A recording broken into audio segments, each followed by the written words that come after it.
Network Entertainment. May time ba na kinupal ka niyan? Nag-iisip si Marco. Wala naman, nalilibre yan. Nalilibre? O, tingnan mo, Oo. nalilibre. Kumusta siyang boss? Okay naman, nalilibre yan. Oo. Babayad pala.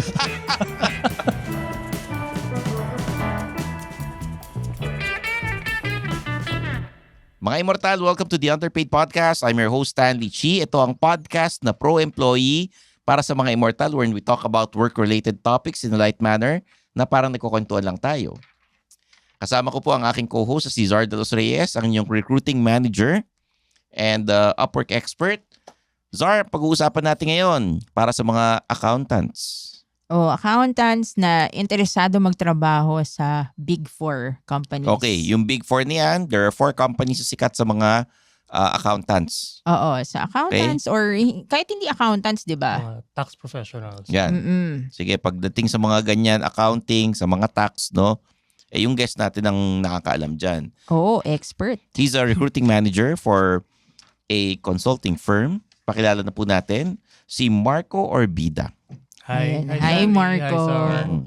Yun, Tagal hello. ko na hindi nakikita to. Welcome to the Underpaid Podcast. Pwede siyang kontrabida or bida. Bakit? Pwede. Yan yung apelido niya Orbida. Oh my God, hindi ko na-gets. Na-gets mo, Marco? Actually, ginagawa ko rin joke sa sarili ko yun. Di ba? Talaga? So yun, depende na lang sa sa mga nakakasalamuhan niya kung kontrabida or bida. Madalas kontra. Kontra.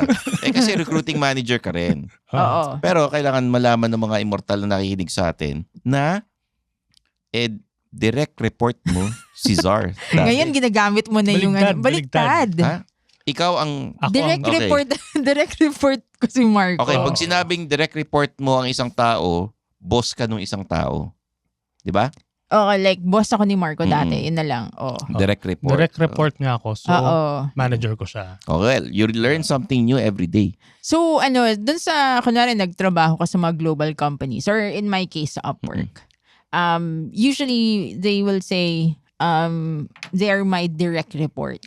Kasi dito sa Pilipinas, supervisor ko kasi si ganito Ano ba mga mga terms na ginagamit dito sa Pilipinas? They're Ikaw, part of Marco. my team, yung mga ganon, di ba? Oo. Sa amin, ako kasi medyo nahiya ako magsabi na team ko to, mga ganyan. So, mas gusto kong inclusive para hindi yung parang mas mataas ka na boss ka, ganyan. Team So, member, team ganon. members, Part of ganyan. my team. Or ganon. colleague. Oo.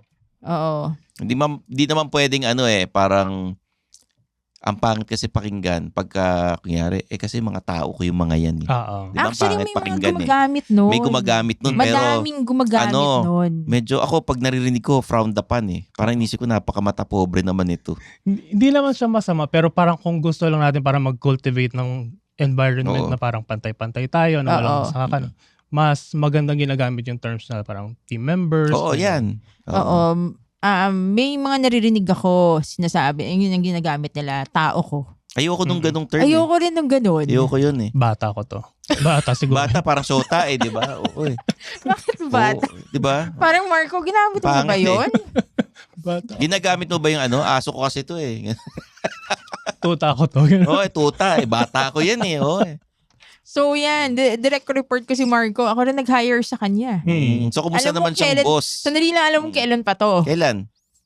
Mga 14 years ago, 13 years. Mga gano'n. Anong kumpanya ito? Sige, sabihin natin. Global hires. Yun yung first hourly contract ko. Tapos, nung nag-expand na yung team ko, si Marco yung isa sa mga unang hinire ko. Okay. So, ang tanong ko, kumusta siyang boss? Pero bago mo sagutin yan, like and subscribe to the Underpaid Podcast. Leave a comment. Rate the podcast. Sagutin yung poll questions. Tapos, kung gusto nyo mapanood yung video podcast, subscribe to the Pod Network Entertainment's YouTube channel. At yung mga social media accounts ng Underpaid, Suplado Motors, mga personal accounts namin, Stanley Chi, Zar de los Reyes. Okay? So, Ayos. O yan. kumusta siyang boss? Okay lang, Marco, kahit anong Ano? sabihin mo. Nandito siya sa tabi ko. Paano ko? Hindi mo na siya boss Hindi mo na siya boss. Guest ka na namin Diretso kausap si Star. Kung ano siya ngayon. Parang hindi naman siya pag naghingi ka ng feedback sa kanya, diretso din. So medyo kupal siya, no? Bilang boss, no? Nung time na yun kasi, di ba? Bakit ko pa pinaganda kung gaganunin mo din? Diretso eh. No? Uy, Medyo, ano So madali siyang kausap na manghingi ng feedback kasi alam mong hindi siya magpapaligoy-ligoy din sa'yo. Hindi kanya yung totoong sasabihin which niya is, it will work pag nasa ibang bansa talaga. Pag nangyari nasa US, di ba, mas straightforward mga tao ron eh. Pero I think naman kasi depende rin sa kausap niya. So dahil parang sinabi ko naman sa kanya na ito yung mag-work sa akin. So nakakapag-adjust naman siya sa communication style. So siguro kung alam niyang iiyak ako pag sinabihan niya, Marco, mag-isip ka naman. Baka hindi ganun yung yung approach niya. May time ba na kinupal ka niyan? Nag-iisip si Marco. Wala naman, nalilibre yan. Nalilibre? O, tingnan mo, nalilibre. Kumusta siyang boss? Okay naman, nalilibre yan. Oo. Babayad pala. O, hinatid ko pa yun sa bahay. Kita mo na. O, nanunumbat pa eh, no? Yung bahay ni Marco, nagulat ako, nasa tabi ng SM Marikina. Paano ka nagulat? As in, yung talaga. Paano ka nagulat? Sample. Hindi ako nga. Anyway, Stanley, yung bahay ni Marco, ang dami mga streamers na mga pizza. Binabayaran kayo yung bahay nyo? Chicken, May libreng ganun. pizza. Oo. Meron pa may time na restaurant naman so may libreng manok. Ilang beses ka binibigyan sa isang buwan? Mga 4 na manok sa isang buwan. Sa isang buwan. So once a week meron. Parang gano'n na parang hindi nasa freezer na lang lahat tapos Ang pag may tawag handaan yun yung namin. Grabe. Ang tawag doon, Consuelo de Bobo eh. Kasi mahal yung pag naglagay ng banner. Oo. Maliit lang naman na tarpaulins nasa gilid lang ng bahay wala namang so. Pero katabing-katabi nyo kasi yung river, 'di ba? Tsaka yung Kala ko ba SM Marikina ba't nangiliber? I mean, magkakatabi yun. So, kunwari pag dumaan ka dun sa flyover ba yun? Sa may tulay, O sa may tulay, may kita mo yung bahay ni Marco. So makikita mo nanonood sila ng TV, ganon. Ganon. So, hinatid ko yan doon sa bahay niya. Nilibre ko pa ng Starbucks. Kasama si Saidor, di ba? Pinakain ka ba ng manok? Natawa ko. Hindi natin sinabi yung company ko pero sinabi natin yung address ko, di ba? Okay. Marami naman bahay dun sa tabi ng SM. Yung bahay po namin yung gate yung kulay Hindi, pero seriously ito sa mga accounting accountants, no? Or yung mga fresh grad ng accounting nakapasa sa board exam. Explain mo naman kung yung Big Four. Kasi parang ito yata yung pag nagtatrabaho ka rito sa kumpanyang yung Big Four na yan, best of the best. Oo. Big deal, 'di ba? Super big deal kapag parang yun ang pinapangarap ng iba eh. So yung Big Four na accounting firm, global to, sila yung pinaka malalaki, pinakasikat na mga accounting firm. So pag nasa accounting ka, pag nasa tax ka, parang usually yun yung goal mo maging employee ng mga firms na to. Ano yung 4 na firm na yan? Yung 4 na firm na yun, yung isa is Ernst & Young, we have KPMG, we have PwC, PricewaterhouseCoopers, tsaka Deloitte. So, may mga ibang, hindi na lang, dati kasi nag-start sila accounting. Pero ngayon, karamihan, if not all of them, nag-expand na to consulting firm. So, ibig sabihin, may mga ibang services na silang in-offer na hindi lang accounting. Tulad ng technology na consulting. Na parang sila yung mag-a-advise kung anong technology yung pwede nyong gamitin sa iba-ibang businesses nyo, gano'n. So, medyo iba siya sa accounting pero dahil yung approach nila sa consulting pwedeng i-apply sa ibang parts ng business, nakapag-expand din sila. So ikaw yung recruiting manager sa isa sa mga Big Four. Pwede natin sabihin yun. Okay. Big time, no? Oo nga eh. Big time. Siyempre, Imagine, big din alam mo, tuwang-tuwa ako. Tuntua ka, parang hindi halata. Tuwang-tuwa ako kay Marco kasi Oo. imagine mo, direct report ko nga eh. Tapos biglang ngayon. Parang sinasabi mong tao mo dati yan, tao mo. Ba? Tapos imagine mo, tao ko, tapos naging recruitment manager. Imagine Parang wala kang mo. believe sa kanya. Imagine mo, tao ko, ganyan. Naging recruitment manager. Marco? Parang parang mababa yung mo sa kanya, yung standard mo para sa kanya. Kaya ni Marco. Parang gano'n, akalain mo yun. Alain mo. Imagine mo. Paano siya magsalita nung boss mo siya dati? Ganyan din, English lang. English Oo. lang. Paano? Alam mo, weird, no? Nag-English tayo kahit Anong Pinoy tayong forma dalawa. niya? Paano forma niya nung forma? Hindi kami nagkikita kasi remote lang talaga. Pero ano yung mga Oo. sinasabi niya? Ganyan din. English Akalain lang. mo yun. Pero Wala in ka pa rin English. napapasa. So medyo sarcastic, medyo kupal talaga eh. No? Ano ba yan? Pinupush mo Joke lang. Hindi na nga siya sarcastic, diretso na eh. Parang, Diretso na. oo. Pinagalita ka ba niya dati? Nag-isip talaga. Hindi naman. Reprimand, mga ganon. Hindi naman. Slap on the wrist, mga ganon. Tanggal agad, ganun siya. Hindi na nagalit. Uy, nag-resign ka? Di ba? Or hindi ka na nagpakita? Uy, hindi May nag-awol ka? Hindi. Kaya Hindi naman. ka pala naging naging recruiting manager sabi ng niya, Big akalain Four niya eh. Si No? Marco na nawalang bigla. Yung Hindi ko nag-awol. Alam mo hindi ko nga naalala. Pero nag-resign ka, di ba? Oh, yun, nag-resign Ba't ka nag-resign? Dahil sa kanya. Dahil sa kanya.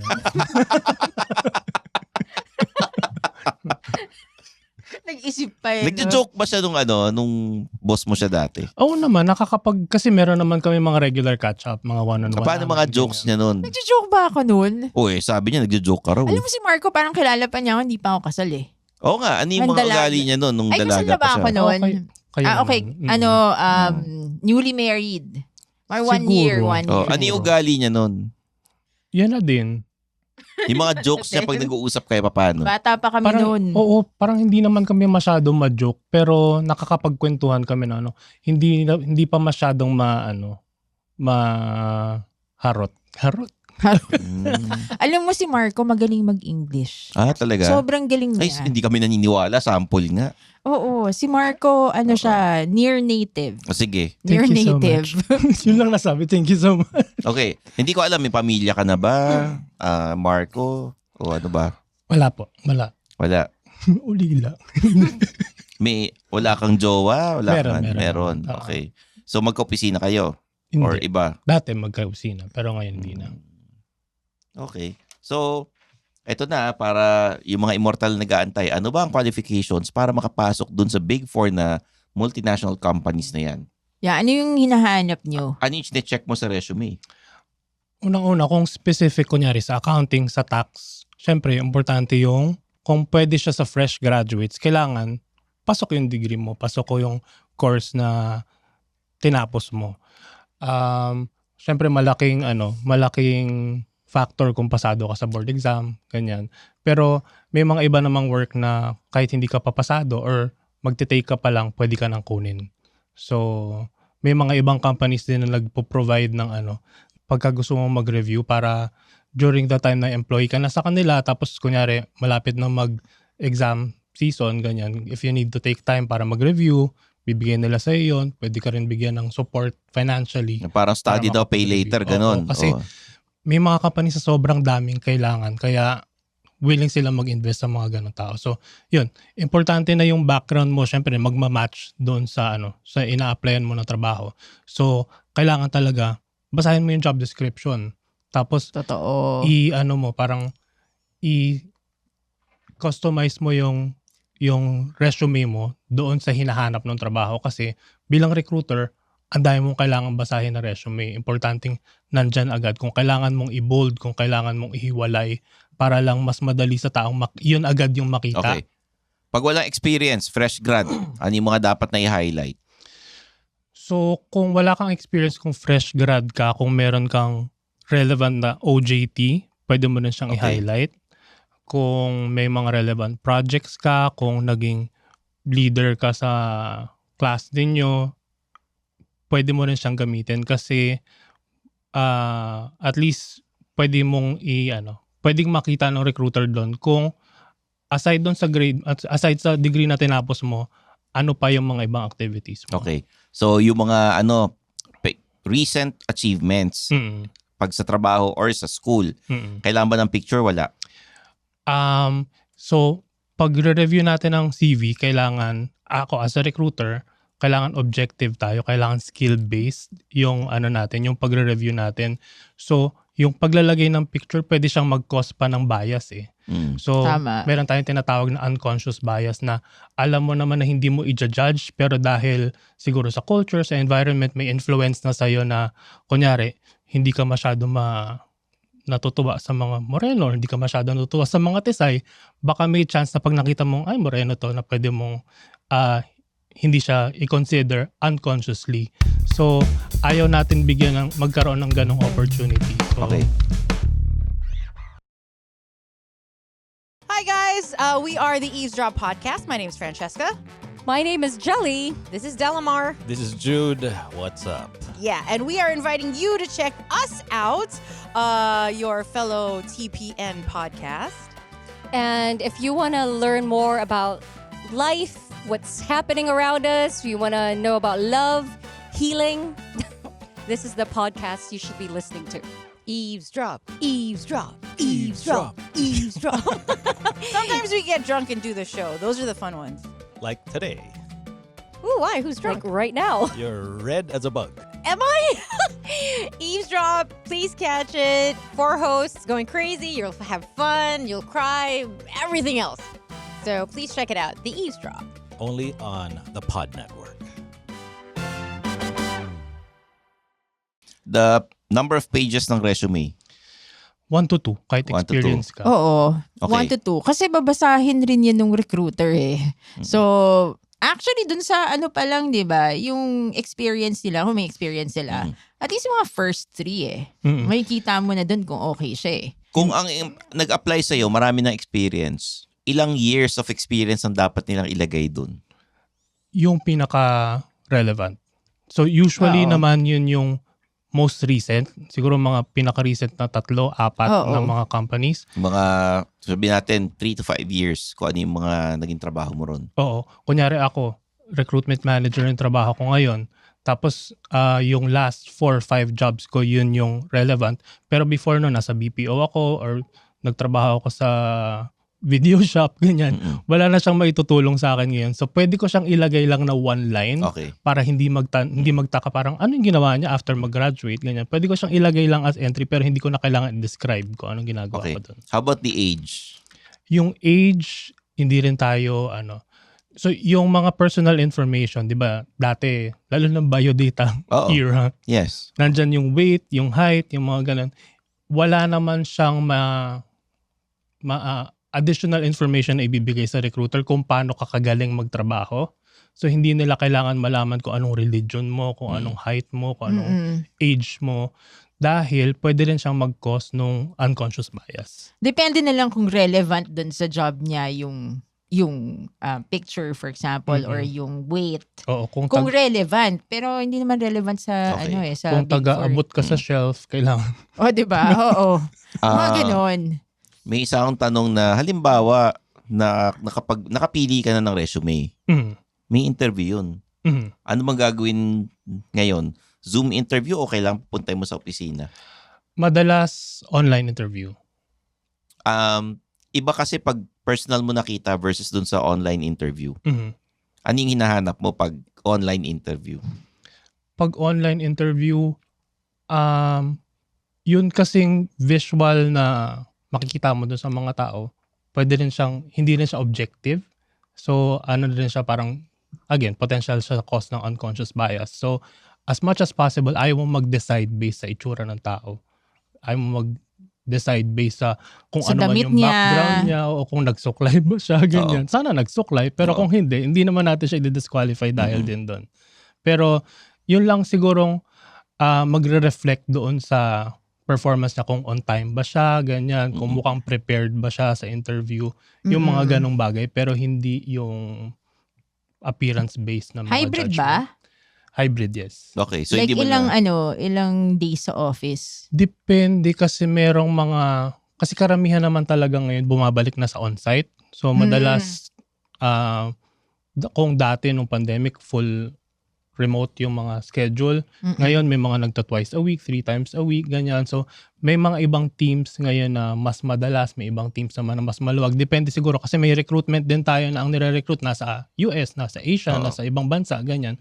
So pagka ganun, wala rin naman silang need na pumunta sa opisina dahil mga katrabaho nila wala rin naman doon sa opisina. Pero magkakaroon ng pagkakataon na naka-base dito.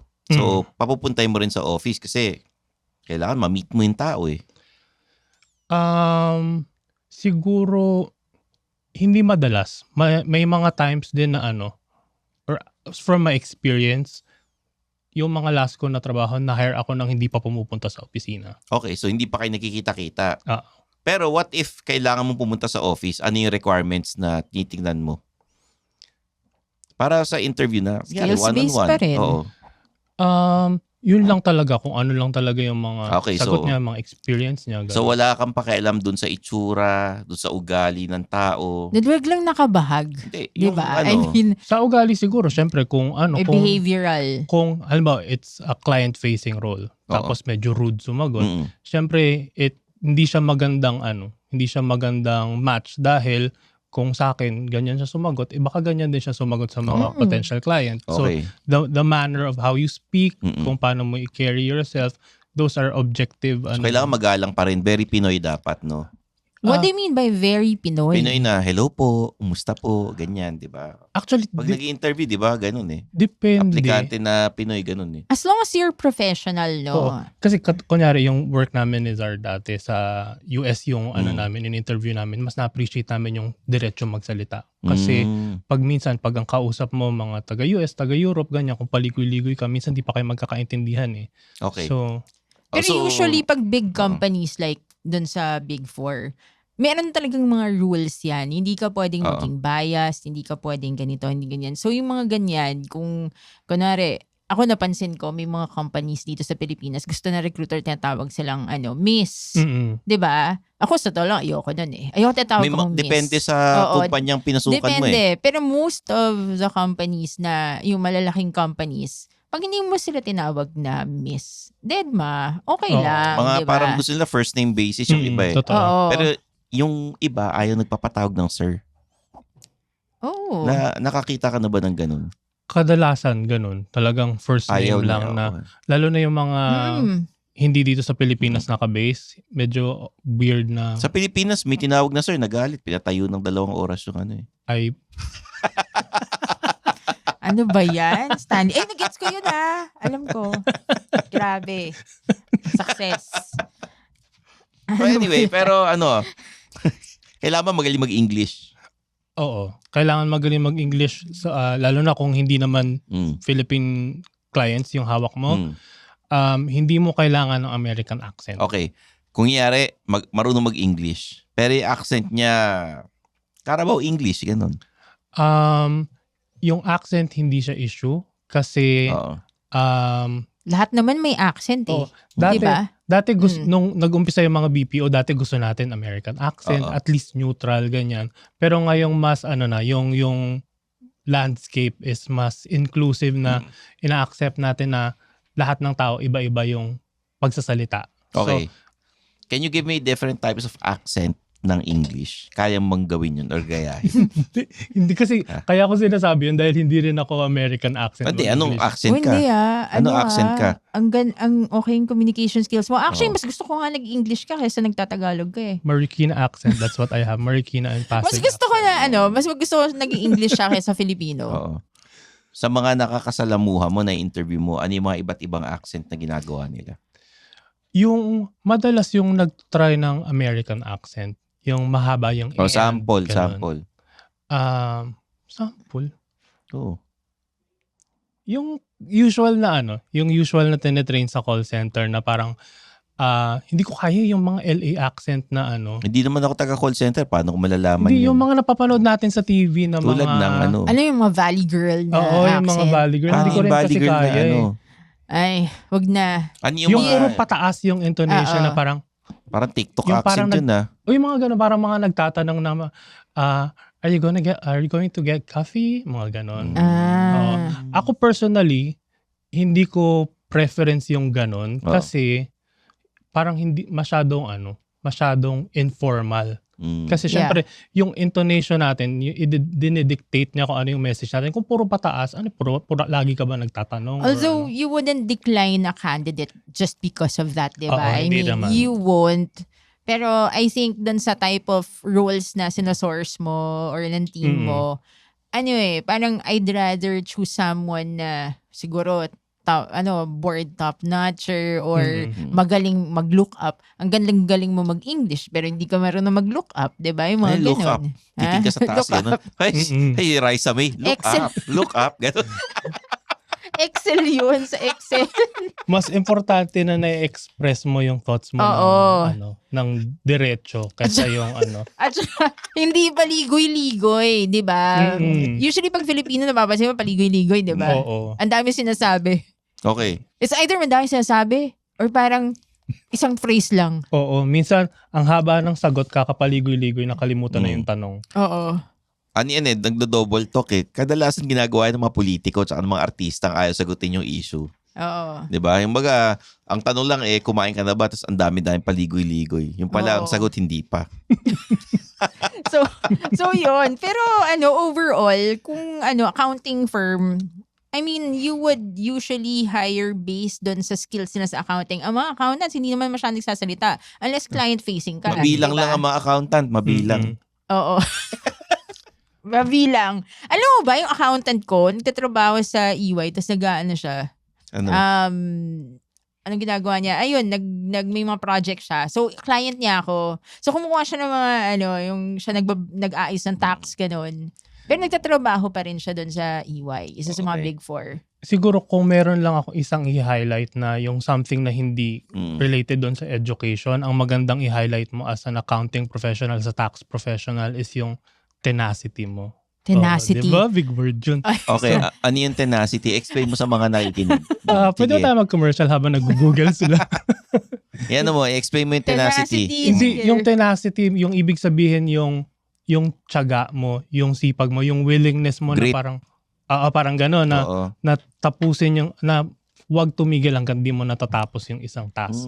Kasi yung accounting medyo madugo yan. May mga season na talagang kailangan mag-overtime, kailangan may mga tapusin. So, yun ang magandang i-highlight. Ay, at saka pag end of months, di ba? Oo, yung mga ganun. Kumbaga, sinasabi ni Marco is kailangan gusto mo yung trabaho. Talagang gagawin mo lahat makuha mo yung trabaho. Oo, or yung nga, grit.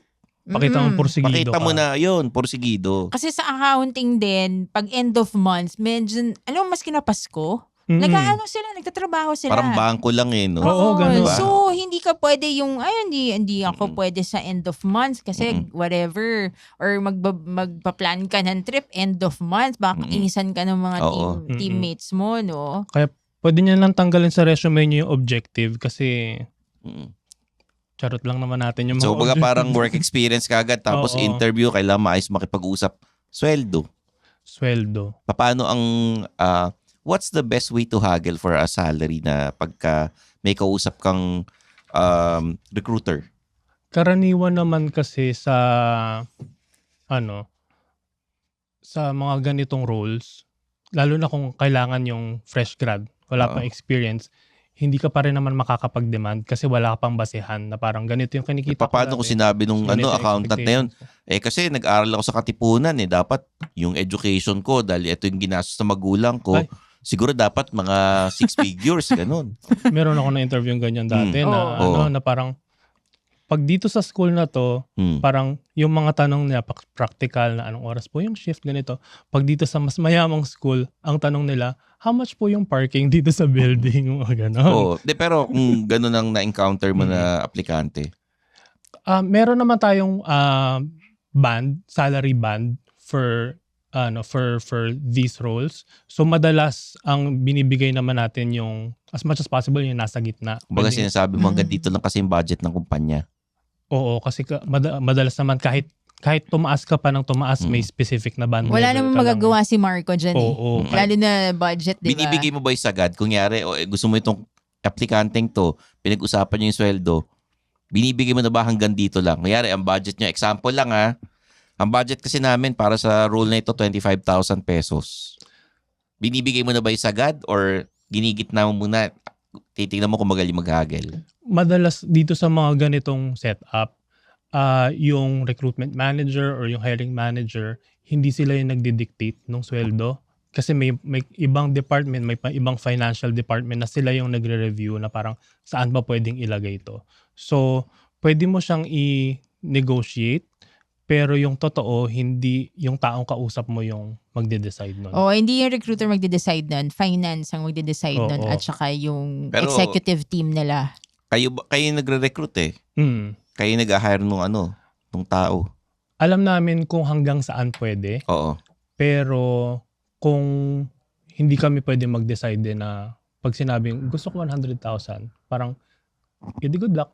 Hindi, pero kung nangyari lang, sinasabi mo ba sa aplikante na hanggang 25,000 lang yung role na ito Sinasabi mo ba sa kanila? kung strict sila sa budget, May mga ano, diba? Depende rin sa mga rules yan eh. Madalas hindi mo naman sasabihin.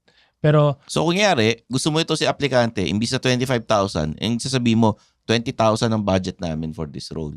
Kasi maghahagel pa yan. siguro masasabihin ko na lang na hindi ako magbibigay ng specific figure pero sabihin ko na hindi na siya pasok sa budget. Okay. So, siguro ang mas magbibigay na figure yung nag-a-apply. Pero kasi- paano kung sinabi ng nag-a-apply, magkano budget nyo ba for this role? Hindi ka ba magbibigay ang ng madalas salary sagot, range? Oo. depende sa experience, depende sa skills mo. So, So, ayaw mo ng paligoy-ligoy, paligoy-ligoy ka rin sumagot pag nagtanong yung aplikante. oo, ako lang pwede. Oo. Siya hindi kasi aplikante siya. Ako diba? sinasabi ko flexible. Oo. Hindi kasi... Depende dun sa expectations nila. And kapag over yung expectations, then babalikan ko yung hiring manager. Babalikan ko yung hiring manager yung finance. Oo. Kasi parang dito sa Pilipinas, very open tayo magsabi sa mga tao na ganito yung sweldo ko, ganyan yung sweldo ko. Pero yung culture kasi itong mga ganitong klaseng firm, Oo. sobrang strict yung sobrang, ang tawag dito? Confidential yung mga ganitong Oo. information. So kahit makapasok ka na, hindi kayo magsasabihan ng mga sweldo ng mga ka-team mo. Minsan kahit manager mo, hindi alam kung magkano sweldo mo. Paano kung yaring payslip na kaiwan sa table tapos nakita nung opisina? Kasalanan ng empleyado yun, bawal yun. Yung offer acceptance ba, 100% usually sa'yo? Hindi rin. Mga 90 plus. Pero marami kasi gusto, like, kapag mag-a-apply ka sa mga ganyang companies, usually mataas yung offer acceptance dahil Oo. dream job yan eh. Pero kasi, Mahirap rin makapasa dyan. meron pang ibang kalaban dahil Big Four. May mga Oh, ibang kalaban. So malamang, Oo, kayo Within din yung the magkakaroon. Big Four. Oo. Okay. Kayo ba nung Big Four na ibang recruiting manager, nag-uusap-usap kayo? Minsan may mga... May kilala ka Oo, doon may sa mga iba? kakilala Parang ka. sabi mo, Ganun, oo. Hoy, wag mong i-hire yan na nag-apply sa akin yan. Ganito yan sinabi sa akin. Yung kahit outside of the Big Four, kasi Oo. kung kunyari, ako medyo matagal na rin akong recruiter. So meron akong makakilala sa mga ibang kumpanya sa parang, uy, kinukuha mo yung team ko, ganyan. So may mga na rin na, Okay, parang meron akong alam na hindi mo alam. oo. Tapos Or biglang minsan, kunyari, Oo. magtatanong. Halimbawa ako, Mm. meron akong alam na team member ni Sar na nag-a-apply sa akin. Tatanungin ko, Sar, nag-a-apply sa akin itong Tapos hindi mo alam. Oo. Oo. Kasi parang dahil magkakilala kayo, courtesy nyo na lang din sa isa't isa na na hindi mag-agawa ng mga tao. Kasi, So dapat parang dahil maliit na community yung Pero nangyayari. recruitment, 'di ba? Nangyayari yan. Oo. Pero maliit na community ang recruiting. O, syempre, apat lang sila. oo. Hindi, at saka magkakakilala lahat. So kung ikaw, candidate ka, tapos yung interview mo bastos ka, ganyan. Sa tingin mo, hindi malalaman ng kunyari, ibang recruiters? Nasa kanya lahat pero pangit nung hygiene, mabaho. Pag mabaho, Oo. may allow. Walang Marco, ingat ka dyan kay Stanley. Huwag ka sagot ng sagot. Pag mabaho, work from home. Ayun, Parang, kailangan ko ba magsabi ng parang, my views and opinions does not reflect. Wag Ako lang po wag to. mong ginaganyan si Marco. May, alam mo, Ano? actually, kung, may chance yan sumagot ng ng unfiltered. naman, yun nga yung gusto natin eh. Kaya nga podcast to eh. Pero syempre, pinoprotektahan ko rin si Marco, di ba? Kaya nga natin hindi sinabi kung saan siya nagtatrabaho, di ba? Pero sinabi natin kung nasaan bahay niya. Diba, Tama oo. siya. Ba't pala nag-umpisa tayo, itago na lang natin sa pangalang Oo. parang witness. Mm-mm. Marco, ano yung tips mo para sa mga empleyado? Kay accountant man na baguhan or yung matagal na accountant? Yun na lang. Kasi, alam mo, gusto sana namin magkaroon ng part 2, kaya lang, all good things must Come to an end. must come to an end. So, Siguro sa mga fresh grad, sa mga bagong nag-a-apply, mag-apply kayo na mag-apply. Kung halimbawa meron kayong target na company, mag-apply muna kayo sa ibang hindi nyo masyado sigurong gusto or parang okay lang na makuha nyo para at least makapag-practice kayo ng interview, maging komportable kayo. Kasi syempre kung hindi ka pa nagtatrabaho, baka ninenervyos ka pa. Pag ang unang salang mo yung talagang dream company mo na, may chance na lumagpak ka. So, Practice muna. oo, Actually, magandang advice yun. mag-warm up ka muna sa mga ibang kumpanya. Hindi dahil sa pang-practice lang sila, pero maganda, parang 'di ba, you don't put your eggs in one basket. So, para at least kung ma-offeran ka ng maraming kumpanya, edi may choice ka. Kasi pwede mo rin yung gamitin na parang, kunyari, Big 4, 4 yan, in-applyan mo, lahat na offeran ka. Pwede mo rin sabihin na, ganito kasi yung offer sa kabila. So, may chance Actually, na mag-renegotiate. Yung mga recruiting manager, nag-uusap-usap. Magkano in-offer mo dyan? Ganito. Ayun. So, wag ka lang mag-focus sa isa. Kaya Big 4. So, kumbaga, mamangka ka sa ibang ilog. Kung ikaw ay Mag-practice aplikante. ka muna. Mag-practice ka muna dun sa iba. Okay. Maraming salamat. Marco Orbida? Bakit? Tatawa ka. Marco Orbida. For gracing our podcast. Zar, pasalamat tayo kay Marco. Thank you, Marco. Thank you, Zars. Thank you to Stanley. Tsaka, Ayun. tagal ko nang kilala yan. 14 years na mga bata-bata pa kami. Nung araw. Oo. Nung araw. Mm. Yung mga mga 10 Mga nene days ninyo. Ganyan. Nene Nene days. days. So, yan. So, sa mga immortal na accountants, kung gusto nyong mag-apply sa Big 4, eto na, binigyan na kayo ng payo ni Marco Orbida. Okay? Maraming salamat, Marco, Zar. Sa mga immortal natin dyan, pinapaalala ko lang, meron tayong Suplado Motors. Mag-subscribe po kayo dyan. Sa personal social media ko, Stanley Chi, hanapin nyo na lang. Kompleto ko niyan. Facebook, Instagram, TikTok, YouTube. Si Zara, meron siyang private career coaching. Pero you can follow me on LinkedIn. Oo. So it's Zara de los Reyes 1. So makikita niyo doon yung mga pinapost ko. Palagi ako nagla-like doon sa mga jobs na pinapost ni Marco. Totoo naman. So Ayan. may activity, makikita niyo sa totoo yun yung mga recruiters talaga, 'di ba? Nagsusupport ako doon sa Oo, mga nilalike ko din Okay. siya. mga job post nila. Kaya may kita niyo yung activity sa LinkedIn. So follow Marco din. Ano yung sa'yo, Sa Marco? social media mo. Marco Orbida, LinkedIn. Ayun. Sa Instagram, ganun din. Okay. Yes. So there you have it, guys, for Marco Orbida, Zar de los Reyes. I'm your host, Stanley Chi, and this is the Underpaid Podcast.